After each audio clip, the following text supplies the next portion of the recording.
Mais moi, le 30, je décide moi-même de sortir.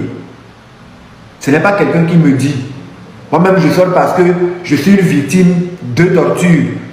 Et comme je me souviens, le 30 août 1956, mes ancêtres ont fait un pas pour que nous puissions accéder à l'indépendance. Je me dis, je vais sortir pour les rendre hommage. Simplement, c'est mon devoir de le faire. Je n'ai pas besoin de demander la permission à qui que ce soit. Je marcherai sur le trottoir. Je marcherai sur le trottoir. Je marcherai sur le trottoir. Si je vois ma mère, je lui dirai, maman, si tu penses que tu es une femme qui aime ton pays et tu veux que les choses changent, toi aussi tu peux sortir marcher sur le trottoir. Si je vois ma fille, je lui dirai, ma fille, si tu aimes ton pays et tu veux qu'il puisse changer en bien, qu'il y ait la paix, tu peux sortir marcher sur le trottoir. D'un point A à un point B, personne ne te dérange. Tu peux rentrer chez toi après. Que chacun fasse le petit pas qu'il voudra. Mais que chacun puisse sortir, marcher sur le trottoir. Je parle parfois, ça me mélange avec la réalité du rêve, vous comprenez? Voilà. Parce que vous savez que mentalement, ce n'est pas encore totalement ça. Donc je continue de prendre mes traitements et ça va aller. Je suis encore traumatisé par les tortures que j'ai subies et les menaces que j'ai eu à subir font que je n'arrive pas à sortir totalement seul. Donc vous-même vous comprenez, non? Voilà, donc ça me mélange avec le rêve et la réalité. Mais ça va aller.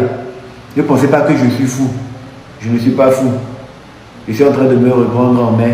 Et dans mon discours, on ne va pas sentir la haine. On ne va pas sentir la haine. Je parle avec amour. Parce que j'aime mon pays et je veux le voir changer. Donc ne le prenez pas mal. Si par le moment je dis des choses qui vous énervent, ne le prenez pas trop à cœur. Sachez que c'est la folie qui m'a été détectée qui fait ça. Donc vous devez composer aussi avec. Moi-même j'en ai pris conscience maintenant. Donc bon, quand ça m'arrive, je sais que ça ce n'est pas moi, c'est la folie.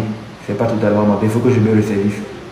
Par contre, que je sois fou ou que je sois dans mon état normal, il y a une vérité qui ne change pas dans mon esprit. C'est que le Togo appartient à tous les Togolais, sans exclusif. Le Togo appartient à tous les Togolais, sans exclusif. Il n'y a pas un Togolais qui est supérieur à un autre Togolais. Le président de la République et le président du Conseil occupent des postes de haute fonction dans notre pays. Mais en tant qu'individus, ils ne sont pas supérieurs aux autres Togolais. Et les autres Togolais ne sont pas inférieurs à eux. Les autres Togolais ne sont pas non plus supérieurs à eux. Ce n'est pas parce qu'ils sont les serviteurs du peuple que ça veut dire que le peuple est forcément supérieur à eux. Non. Le peuple est majoritaire. Donc, il est là pour exercer la volonté de la majorité. Et ces derniers temps, qu'est-ce que la majorité veut? Il faut vraiment écouter la majorité. Il faut vraiment écouter la majorité. C'est très important. C'est très important.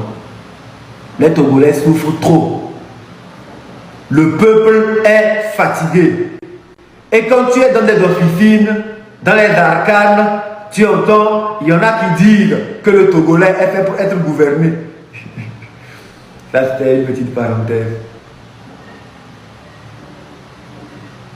Nous sommes tous des Togolais. Il faut qu'on puisse se respecter. Il faut qu'on puisse se parler avec respect. Il faut qu'on puisse respecter l'humain au-delà de non, c'est un opposant. Il faut qu'on puisse garder l'humanisme en nous. C'est pourquoi j'ai appelé ce live le live de la fraternité.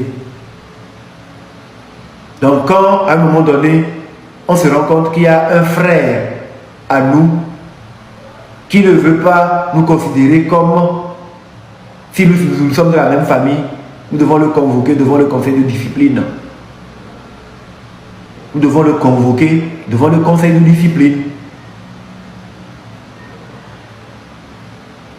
Et pour le convoquer, il faut qu'on puisse exprimer que nous ne sommes pas d'accord avec un certain nombre de choses. Et nous devons être écoutés quand nous disons que nous ne sommes pas d'accord. À titre personnel, je sortirai marcher sur le trottoir. D'un point A à un point B, d'un point B à un point A. Aucune loi n'interdit cela. Donc moi, je sortirai marcher. Mais comme quand on m'a arrêté pour me torturer, on m'a dit de toujours surveiller mes arrières, je sortirai marcher. J'en parle pour que les Togolais puissent être au courant. S'il y a des gens qui veulent marcher à côté ou un peu loin pour être sûr que rien ne va m'arriver, moi je ne vais pas dire non. J'ai besoin d'être protégé. Je ne dirai pas non. Je ne dirai pas non, mais je sortirai marcher. Parce que mes droits ont été violés. Parce que j'ai été torturé. Parce que mes cheveux et ma barbe ont été rasés sans mon autorisation. Et de façon inquiétante, je reçois des messages de plusieurs personnes qui me disent, je le dis au conditionnel parce que je n'ai pas de preuves, mais les messages sont là, je pourrais les montrer au cas de besoin, qu'ils auraient appris que mes cheveux et ma barbe ont été emmenés dans un cimetière. Donc il se peut, je dis encore que je sois un mort vivant. Je ne sais pas ce qui a été fait avec mes cheveux et ma barbe. Donc je sortirai marcher pour que au moins les gens se souviennent de moi encore. Je sortirai marcher le 30 parce que je suis une victime des tortures. Salut à tout le monde, c'est moi qui me sens papa. Vous entendez, il est quand même. Vous savez, le 30 août 2025, il y a un grand concert là. Le terrain que vous avez suivi, que y a le fond, et nous avons fait, et nous avons fait un grand concert là. À mettre ma voix, une grande égalité. Mais trop les gars, 30 août 2025. Terrain que vous avez suivi, toi, mais il y a un